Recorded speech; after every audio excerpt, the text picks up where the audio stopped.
Hello everyone, कैसे हैं आप लोग। आशा करता हूं आप लोग बढ़िया ही होंगे और आप लोग की एग्जाम की प्रिपरेशन और बढ़िया तरीके से चल ही रही होंगी। तो आज मैं आपको बताने वाला हूं क्लास 12 होम साइंस का, किसका, होम साइंस यानी कि गृह विज्ञान का इंपॉर्टेंट सब्जेक्टिव क्वेश्चन। इससे पहले मैंने ऑब्जेक्टिव का वीडियो बना के चैनल पर ऑलरेडी अपलोड कर दिया है, अगर आप लोग चाहे तो वीडियो देख सकते हैं। तो आज मैं बताने वाला हूँ सब्जेक्टिव क्वेश्चन जो कि आपके एग्जाम में आएंगे ही। ये 10 क्वेश्चन बताने वाला हूँ, अगर ये आप कर लेते हैं तो इसी में से 2-3 क्वेश्चन तो आपके एग्जाम में आ ही जाएंगे। टोटल क्वेश्चन आएंगे आपके एग्जाम में 20, जिसमें से आपको बनाने हैं 10, और 10 में कितने नंबर करेंगे तो रहेंगे हर एक क्वेश्चन 2 नंबर के, यानी हो गया 20 नंबर। टोटल कितना नंबर हो गया तो 20 नंबर। 20 क्वेश्चन रहेगा, इसमें से 10 बनाना है और हर एक क्वेश्चन रहेगा 2 नंबर का, यानी होगा 20। और इसमें मैं टोटल बताने वाला क्वेश्चन कितना तो 10। अगर आप ये 10 क्वेश्चन कर लेते हैं तो इसी में से 2 या 3 क्वेश्चन आपके एग्जाम में जरूर देखने को मिलेंगे। कन्फर्मिंग है, इसलिए अच्छे से इसको समझिएगा। समझना नहीं है, अच्छे से याद ही रखना है, समझ समझ के याद रखना है, ठीक है। तो चलिए फर्स्ट क्वेश्चन से अब शुरू करते हैं।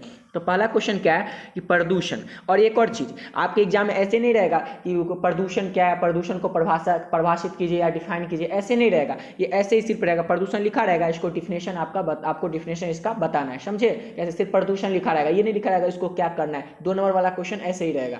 टोटल रहेंगे कितने तो 20 क्वेश्चन रहेंगे और वो क्वेश्चन ऐसे ही रहेंगे, समझ गए ना। चलिए अब क्वेश्चन देखते हैं क्या क्या है। प्रदूषण, अब प्रदूषण किसे कहते हैं ये आपको बताना है। प्रदूषण किसे कहते हैं तो पर्यावरण का वह दूषक पदार्थ के प्रवेश होने से अवांछनीय परिवर्तन जिससे जीव जगत पर प्रतिकूल प्रभाव पड़ता है उसे प्रदूषण कहते हैं। वातावरण को प्रदूषित होने को ही प्रदूषण कहते हैं। ये तो समझ गए प्रदूषण लिखना कैसे है, लेकिन आपको समझ में नहीं आया होगा, समझ में नहीं आया, समझिए। प्रदूषण उसे कहते हैं जो कि दूषित पदार्थ होता है। हमारे आसपास देखते हैं कितने भी दूषित पदार्थ होता है, उससे हम इधर उधर फेंक देते हैं, वही सब क्या होता है, वो हमारे प्रकृति को प्रदूषित करता है और इसी को कहते हैं प्रदूषण। अगर ये नहीं लिखना है तो ऐसे लिख दीजिएगा, हमारे आसपास जितनी भी चीजें होती है वही होती है, दूषित चीजें वही होती है, वो क्या होता है, हम इधर उधर फेंक देते हैं, उससे क्या होता है हमारा प्राकृतिक प्रदूषण होता है, प्राकृतिक प्रदूषित होती है, उसे कहते हैं क्या तो प्रदूषण, समझे। चलिए पहला क्वेश्चन समझ गए ना, अब दूसरा क्वेश्चन देखते हैं। दूसरा क्वेश्चन है बचत खाता। क्या तो बचत खाता किसे कहते हैं, इसको डिफिनेशन आपका बताना है बचत खाता का। तो बचत खाता बैंक खाता का एक प्रकार है जिसकी व्यवस्था अल्पकालीन बचत को प्रोत्साहित करने के लिए किया गया है। इसमें व्यक्ति अपना बचत को चाहे जब बैंक के कार्य अवधि में जमा कर सकता है, परंतु सप्ताह में 3 बार से अधिक रुपया नहीं निकाल सकता, समझे। देखिए बचत खाता क्या है, जो वही हम बैंक अकाउंट में अपना अकाउंट खुलवाते हैं वही हो गया क्या तो बचत खाता हो गया। उसमें क्या होता है हम अपना खाता खुलवाते हैं, हमारा पैसा जमा करते हैं जिसका कुछ हमें इंटरेस्ट मिलता है, और उसके बाद क्या होता है जब भी हम होता है पैसा निकाल लेते हैं, लेकिन 1 महीना में 3 बार से ज्यादा निकाल नहीं सकते। यही हो गया बचत खाता, समझे। देखिए बचत खाता का एक प्रकार है जिसकी व्यवस्था अल्पकालीन बचत को प्रोत्साहित करने के लिए किया गया। अल्पकालीन मतलब क्या है कि कुछ समय के लिए, अभी हम जैसे हमारे पास कुछ पैसा है तो हम जाकर बैंक में जमा कर देंगे, तो 1 महीना बाद हमको जरूरी पड़ेगा उस पैसा का, तो हम निकाल लेंगे। इसमें क्या होगा 1 महीना में कुछ ना कुछ इंटरेस्ट हमको मिल ही जाएगा और हमारा पैसा भी सुरक्षित रखा रहेगा। अल्पकालीन मतलब वही हुआ थोड़े समय के लिए। इसमें व्यक्ति अपना बचत को जब चाहे बैंक की कार्य अवधि में जमा कर सकता है। अब बताइए, अभी मान के चलिए आपके अकाउंट में 10,000 रुपया है और अभी आपके हाथ में आ गया 5,000 रुपया, तो 5,000 रुपया को अभी जाकर जमा कर दीजिए। आप मन हुआ तब कुछ देर बाद निकाल लीजिएगा, लेकिन अभी है तब जमा कर दीजिए, मतलब कभी भी जमा कर सकते हैं, ठीक है। परंतु सप्ताह में 3 बार से अधिक रुपया निकाल नहीं सकते, लेकिन एक सप्ताह में ना 3 बार से ज्यादा रुपया, महीना हम पहले बोलते महीना ने सप्ताह में ना 3 बार से ज्यादा नहीं निकाल सकते पैसा। 3 बार उतना तो जरूरी किसी को पड़ता हो, सप्ताह में 1 बार निकाले वही बहुत हुआ, हम लोग तो महीना में 1 बार निकालने वाले हैं, समझे। समझ गए ना बचत खाता क्या हुआ, समझ गए। और क्वेश्चन ऐसे ही आप लिख देंगे तो आपको 2 में 2 नंबर मिल ही जाएंगे। उसके बाद है प्रतिभाशाली बालक। अब प्रतिभाशाली बालक जो है ये क्या है तो प्रतिभाशाली बालक वे होते हैं जिनकी बौद्धिक व मानसिक क्षमता सामान्य व अन्य बालक से बहुत अधिक होती है। इनकी बुद्धिक लब्धि 130 से 140 अथवा इससे भी अधिक होती है। देखिए नाम से ही पता चला कि प्रतिभाशाली मतलब उसमें बहुत सारा गुण होगा, प्रतिभाशाली बालक होगा मतलब प्रतिभाशाली बच्चा होगा, बहुत गुणी बच्चा होगा। इसका मतलब क्या हुआ, इसका मतलब ये हुआ कि प्रतिभाशाली बालक उसे कहते हैं जो बौद्धिक क्षमता, जैसे दिमाग का शक्ति जो होगा ना, दिमाग की क्षमता वो बहुत ज्यादा होगा अन्य बच्चे के मुकाबले। बौद्धिक क्षमता, मानसिक क्षमता सामान्य बच्चा यानी हम लोग जैसे इससे भी ज्यादा उसका मानसिक क्षमता होगा, वही हो गया क्या तो प्रतिभाशाली बालक यानी या फिर प्रतिभाशाली बच्चा। उसके बाद इसकी जो बुद्धिक लब्ध होगी ना ये 130 से 140 होगी, अथवा इससे भी ज्यादा ही होगी, 130 से 140 होगी या फिर इससे भी ज्यादा ही होगी। किसकी तो प्रतिभाशाली बच्चे की, समझ गए क्वेश्चन तीसरा। चलिए अब चौथा देखते हैं। अब अस्थाई दांत किसे कहते हैं, पहले पढ़ लेते हैं क्वेश्चन, उसके बाद आपको समझाएंगे, ठीक है। तो पढ़ लेते हैं। अस्थाई दांत क्या है तो अस्थाई दांत के टूटने के बाद जो दांत आते हैं वो वो अस्थायी दांत कहलाते हैं तथा इनकी संख्या 32 होती है। वर्ष 13 वर्ष की आयु तक 28 अस्थायी दांत होते हैं। उसके बाद 4 दांत 13 वर्ष की आयु के बाद होते हैं, जिसे अक्ल का दांत कहते हैं। 17 से 25 वर्ष की आयु तक 32 अस्थायी दांत हो जाते हैं। समझ तक गए होंगे, मतलब लेकिन आप लोग को पढ़ तो लिए ही होंगे, लेकिन समझ में आपको अच्छे से नहीं आवा। इतना था 13 14, इसमें आप कंफ्यूज हो जाएंगे। अभी हम आपको समझाते हैं। अस्थायी दांत, यही ना पूछ रहा है कि अस्थायी दांत किसे कहते हैं। क्वेश्चन देख लिए ना, अब आंसर समझिए। आंसर इसका क्या होगा कि अस्थायी दांत के टूटने के बाद जो दांत आते हैं उन्हें अस्थायी दांत कहते हैं। अस्थायी दांत, अस्थायी मतलब जो अस्थायी मतलब जो अभी आप लोगों का होगा, आप लोग तो 17-18 साल के हो गए होंगे, आप लोगों का जो अभी दांत है वो अस्थायी दांत है, मतलब हमेशा रहेगा। लेकिन अस्थायी दांत किसे कहेंगे? जो मतलब समझिए 11-12 साल के थे, 10-11 साल के थे, उस समय क्या था, तो दांत पहले वाला जन्म लिए होंगे, उससे वो वाला दांत रहा होगा और दांत टूट गया होगा, फिर नया जन्म लिया होगा। जो दांत टूट गया ना उसे ही कहते हैं अस्थायी दांत। तो अस्थायी जो दांत टूट गया उसके बाद जो दांत आया वो दांत को क्या कहेंगे? तो उसे दांत को कहेंगे अस्थायी दांत। मतलब जो पहले टूट गया और उसके बाद जो दांत आए उसे कहेंगे अस्थायी दांत। समझे? उसके बाद इनकी संख्या होती कितनी है? जो अस्थायी मतलब हमेशा आप रहेंगे, जब तक आप बूढ़े नहीं होंगे तब तक आपकी दांत की संख्या कितनी होगी? तो 32 होगी। कितने? तो 32, ये तो पता ही होगा आप लोगों को। उसके बाद 13 वर्ष की आयु तक 28 अस्थायी दांत होते हैं। जब तक आप लोग 13 वर्ष के थे ना, मतलब 13 साल के, उस समय तक आप लोगों के दांत में 28 गो दांत थे। कितना? पूरा मुंह में कितने दांत थे? तो 28 गो दांत थे। उसके बाद 4 दांत 13 वर्ष की आयु के बाद होते हैं, जिसे अक्ल का दांत कहते हैं। देखिए, उसके बाद 28 दांत तो वो समझ गए कि 28 दांत 13 वर्ष की आयु तक रहते हैं। उसके बाद जब 13 वर्ष के साल के बाद, जब 13 साल के बाद 14, 15, 16 जितना साल का आप हुए, उसके बाद जो दांत होते गया ना आपका, उस दांत को कहते हैं क्या? तो अक्ल का दांत। क्या कहते हैं उसको? तो अक्ल का दांत कहते हैं। उसके बाद 17 से 25 साल के आयु तक आपके 32 अस्थायी दांत हो जाते। देखिए, 13 साल तक तो 28 गो दांत था, उसके बाद क्या होता है? थोड़ा थोड़ा निकलना स्टार्ट होता है। 17 साल तक भी निकलते रहता है, 17, 18, 19, 25 साल तक, यानी कि 17 से 25 के बीच में आपके फिक्स ही है कि 32 दांत आपके मुंह में हो ही जाएंगे। तो रेयर केस में किसी का नहीं हो, अलग बात है, लेकिन फिक्स है कि आपके हो ही जाएंगे 32 दांत। समझे? देखिए, क्या था अस्थायी दांत? मतलब पहले जो अस्थायी दांत था वो टूट गया, उसके बाद जो दांत है उसको अस्थायी दांत कहेंगे।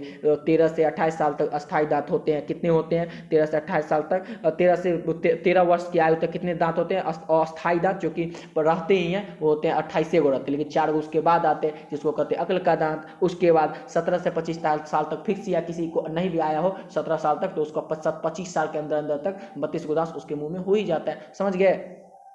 इसको एक बार आप लोग खुद से पढ़ लीजिएगा, उसके बाद आप लोगों को हमेशा के लिए याद हो जाएगा, और आप लोग एग्जाम में अच्छे से लिख भी दीजिएगा। उसके बाद बिहार की सुजनी, ये क्या है? बिहार की सुजनी को डिफिनेशन देना है, परिभाषित करना है।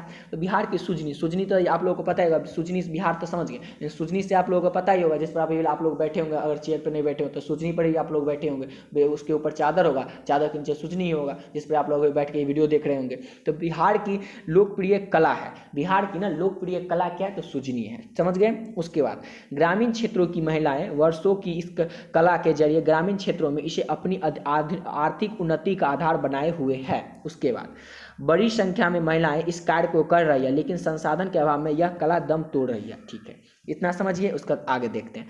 आखिर ये क्वेश्चन समझ गए थे, सुजनी के बाद को डिफाइन करना है, लेकिन अब क्वेश्चन इसका आंसर थोड़ा पढ़े, लेकिन आधा समझ में आधा अधूरा आया होगा, अच्छे से समझ में नहीं आया होगा। अभी समझाते हैं आपको कि सुजनी आखिर है क्या।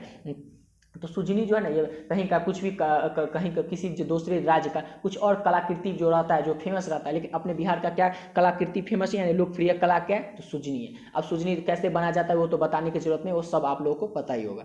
कितने लोग, अगर आप लोग लड़की लोग होंगे तो आप लोगों को बनाए भी होंगे सुजनी, आप लोग बनाते भी होंगे गाँव में। ठीक है, तो वही सुजनी के बारे में बताना था। तो बिहार का लोकप्रिय कला है सुजनी। ठीक है, उसके बाद ग्रामीण क्षेत्रों की महिलाएं वर्षों से इस कला के जरिए ग्रामीण क्षेत्रों में से अपनी आर्थिक उन्नति का आधार बनाए। ग्रामीण क्षेत्र में कई लोग क्या होते हैं कि सुजनी बना करके अपनी आर्थिक जीवन जीते रहते हैं, उनकी कमाई का जरिया रहता है सुजनी बनाना। ठीक है, लेकिन अब क्या हो गया कि बड़ी संख्या में महिला इस काम को कर भी रहे, लेकिन क्या हो गया अब कि संसाधन के अभाव में, मतलब अब कैसे लोग करके सुई ले लेती है और डोरा ले लेती है, वही से सुजनी सी लेती है। ठीक है, लेकिन अब अगर मशीन सब बड़ा रहता है जिससे जल्दी सुजनी निकल जाता है, तो उससे क्या होता है और ज़्यादा तरक्की करता, और ज़्यादा संसाधन तो है नहीं, इसके लिए तरक्की नहीं करा, लेकिन संसाधन के अभाव में यह दम तोड़, वही बात है। समझे? सुजनी क्या था, समझ गए ना? चलिए अब छठा क्वेश्चन देखते हैं। छठा है रोजगार। क्या है? तो रोजगार।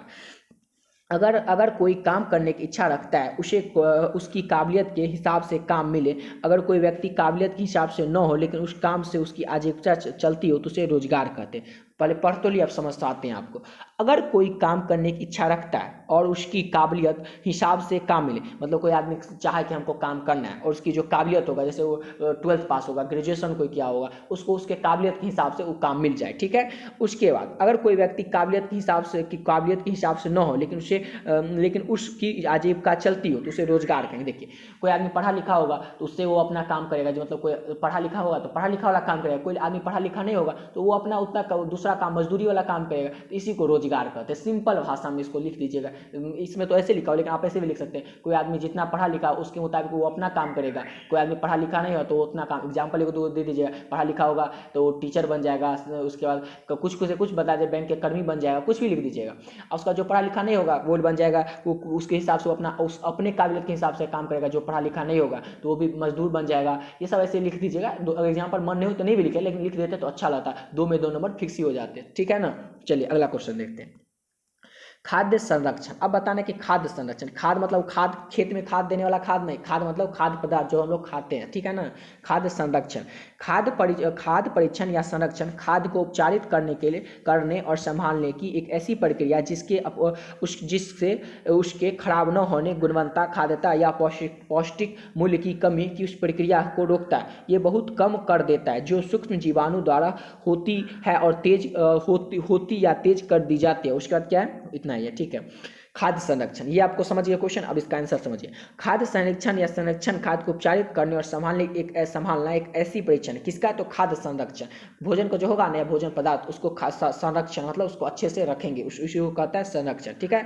उसके बाद जिससे खराब न हो, जिस ऐसे भोजन पदार्थ को रखेंगे जो कि खराब न हो, उसकी गुणवत्ता, उसकी खाद्यता। देखिए, भोजन में क्या होगा, उसकी गुण होगा, जो पौष्टिक होगा, पौष्टिक भोजन होगा, उससे हमें शक्ति मिलेगी, एनर्जी मिलेगी। ये सब कैसे रखेंगे कि वो खाद्य पदार्थ ऐसे रखें, खाद्य संरक्षण, उसकी पौष्टिक जो है उसका संरक्षण, पौष्टिक है उसके खाद्य पदार्थ की क्या कहें आपको, पौष्टिकता है, गुणवत्ता है, ये सब उसकी खराब नहीं हो, ऐसे ही रखना है खाद्य संरक्षण को। उसके बाद उस प्रतिक्रिया को रोकता है, ये बहुत कम कर देता है जो सूक्ष्म जीवाणु। देखिए, खाद्य संरक्षण का मतलब क्या होगा, सिंपल लैंग्वेज में समझ लीजिए आप लोग। खाद्य संरक्षण का मतलब भोजन पदार्थ को हम ऐसे रखेंगे कि उसमें कोई भी जीवाणु, उसमें कोई भी कीटाणु, कोई भी कीड़ा मकोड़ा, ये सब कुछ भी नहीं लगे, और उसकी जो गुणवत्ता है, उसकी पौष्टिक उससे जो हमें पौष्टिक भोजन जो खाते हैं उससे हमें जो गुण मिलता है, उससे जो हमें एनर्जी मिलती है, वो सब खराब नहीं, उसकी जो ताकत हो, जो भी भोजन की हमें खाएं और हमें मिल जाए, ऐसे हमें भोजन को खाद्य संरक्षण को रखना है, समझे। जिससे कि जिसमें कोई भी जीवाणु, उनमें कोई बैक्टीरिया, कीड़ा मकोड़ा, ये सब नहीं लगे खाद्य पदार्थ में, इन्हीं की खाद्य में, समझे ना। समझ गए। अगला क्वेश्चन देखते हैं। अगला है पोषण। पोषण किसे कहते हैं, तो इसका क्या है, भोजन के वो सभी तत्व जो शरीर में आवश्यक कार्य करते हैं उन्हें पोषण कहते हैं। भोजन के ना, भोजन करते हैं, ठीक है, भोजन किए ही होंगे अभी आप लोग, भोजन करते हैं, उसका जितने भी तत्व, भोजन के जितने भी सभी तत्व हैं, मतलब उसमें जितने भी गुण हैं, वो सब हमारे शरीर में लग जाते हैं, उसके आवश्यक तत्व हमारे शरीर में लग जाते हैं, उसे ही हम कहते हैं पोषण। यदि वे पोषण तत्व हमारे भोजन में उचित मात्रा में विद्यमान न हो तो शरीर अस्वस्थ हो जाएगा। कम पोषण का अर्थ है यदि किसी एक से अधिक पोषण तत्वों का आहार में कमी होना। देखिए, क्वेश्चन था पोषण आपको बताना, ठीक है ना। तो खाना खाते हैं आप लोग, ठीक है, खाना खाएंगे, उससे जो हमारे गुण मिलेंगे ना हमारे शरीर में जो एनर्जी मिलेंगे ना, एनर्जी या ताकत मिलेंगे ना, उसी को हम पोषण कहेंगे। लेकिन अगर एनर्जी या पोषण, समझिए कोई दाल नहीं खाता होगा तो उसको पौष्टिक भोजन तो उतना मिलता नहीं होगा, मतलब पौष्टिक खाना खाएंगे, ठीक है, हम पौष्टिक खाना खा लिए, उससे जो ताकत हमें मिलेगा वही हो गया पोषण। लेकिन कोई आदमी पौष्टिक खाना नहीं खाएगा तो उसके शरीर उसका अस्वस्थ हो जाएगा, वो बीमार हो जाएगा। यही क्वेश्चन में बताना है। पोषण किसे कहते हैं, जो पौष्टिक भोजन खाएंगे वही हो जाएगा पोषण, और अगर कोई पौष्टिक भोजन नहीं खाएगा तो बीमार हो जाएगा। यही था पोषण का डिफिनेशन, समझे। चलिए अगला देखते हैं, और ये देख लीजिए, पोषण का अर्थ है किसी एक से अधिक पोषण तत्वों का आहार में कमी होना। कुपोषण का यहाँ पर कु होता है, कुपोषण का अर्थ है एक से अधिक पोषण तत्वों में कमी होना, समझे। चलिए अगला देखते हैं। बेरोजगारी, नाम से ही आप लोगों को पता है बेरोजगारी का। बेरोजगारी, जब कोई व्यक्ति काम करने के इच्छुक हो किंतु उसे काम नहीं मिलता तो उसकी योग्यता के नीचे कार्य मिलता है, ऐसी स्थिति में बेरोजगारी कहते हैं। या कई प्रकार के होते हैं, शिक्षित बेरोजगार, मौसमी बेरोजगार, छिपी हुई बेरोजगार। देखिए, तो आपको लोगों को ऐसे ही पता ही होगा बेरोजगार किसे कहते हैं। जब कोई काम आदमी ना, जैसे आप ही होंगे, ठीक है, हम किसी और का क्या, क्यों आपका एग्जाम्पल लेते हैं, आप काम करने के इच्छुक है, अभी आपका मन होगा कि हम ये काम करें, लेकिन आपको काम नहीं मिल रहा होगा, लेकिन ठीक है, तो ये भी समझ गया। उसके बाद आप लोग अभी 12th में, मान के चलते आप लोग 12th पास करके, ठीक है, लेकिन आप लोगों को कोई काम मिल रहा होगा जो कि 5वीं क्लास का बच्चा भी वो काम कर सकता है, 5वीं क्लास का जो पढ़ा हुआ आदमी होगा वो भी काम कर सकता है, आप भी वो वही काम आपको मिले। तो यही क्या हुआ, यही बेरोजगारी हुआ कि हम इतना पढ़े हुए हैं, हमको काम नीचे क्लास वाला मिल रहा है, समझे, बेरोजगारी यही हो गया, समझ गए ना। और ये कई प्रकार की होती है, शिक्षित बेरोजगारी, मौसमी बेरोजगारी, छिपी हुई बेरोजगारी, समझ गए। चलिए अब लास्ट क्वेश्चन देख लेते हैं कि संतुलित आहार क्या है। संतुलित आहार एक ऐसा आहार है जिसमें कुछ निश्चित मात्रा में अनुपात में विभिन्न प्रकार के खाद्य पदार्थ होते हैं ताकि कैलोरी, प्रोटीन, खनिज, विटामिन और वैकल्पिक पोषक तत्व पर्याप्त मात्रा में और पोषक तत्वों के लिए एक छोटा सा भाग आरक्षित रहे। संतुलित आहार, संतुलित आहार मतलब क्या होता है। संतुलित आहार एक ऐसा आहार, आहार मतलब भोजन, एक ऐसा भोजन है जिसमें कुछ निश्चित मात्रा में अनुपात में विभिन्न खाद्य पदार्थ हो ताकि, देखिए संतुलित आहार क्या होगा, जैसे कुछ खाना ही आप खाना खाएंगे, ठीक है, उसमें ना कैलोरी, प्रोटीन, खनिज, विटामिन ये सब ना एक सही मात्रा में, यानी कि विटामिन हो तो बहुत ज़्यादा हो और प्रोटीन उसमें कम ही हो, सब कुछ सही मात्रा में हो, इसी को कहेंगे नाम से संतुलित, मतलब क्या, सब कुछ समान मात्रा में हो, इसी को कहेंगे संतुलित आहार। जिसमें भोजन होगा उसमें सब कुछ संतुलित मात्रा में हो, जैसे क्या क्या संतुलित मात्रा में, कैलोरीज, प्रोटीन, खनिज, विटामिन ये सब संतुलित मात्रा में, उसे क्या कहेंगे, उसे कहेंगे संतुलित आहार। और लिखने के लिए आप ऐसे देख पढ़ लीजिए, उसको लिख दीजिएगा, समझे। 10 क्वेश्चन अच्छे से समझ गए होंगे ना, अच्छे ऐसे ही अगर समझ गए होंगे ना, इसमें से 2 या 3 क्वेश्चन तो आपके एग्जाम में आएंगे, इसलिए अगर नहीं समझो एक बार फिर से शुरू कीजिए वीडियो और इसको एक बार और अच्छे से देख लीजिए। अगर हो सके तो आप कॉपी में लिख लीजिए, नहीं हो, अगर वो भी नहीं हो तो मुझसे PDF ले लीजिएगा, PDF में से आप लोग पढ़ लीजिएगा। और एग्जाम का बहुत कम टाइम बचा है, इसलिए अच्छे से आप लोग पढ़ाई कीजिए, ठीक है। तो चलिए मिलते हैं नेक्स्ट वीडियो में। अगर आप लोग को वीडियो अच्छा लगा तो चैनल को सब्सक्राइब जरूर कर लीजिएगा ताकि आने वाले और जो वीडियो हो उसका नोटिफिकेशन आप लोग को मिलती रहे, ठीक है। तो मिलते हैं नेक्स्ट वीडियो में।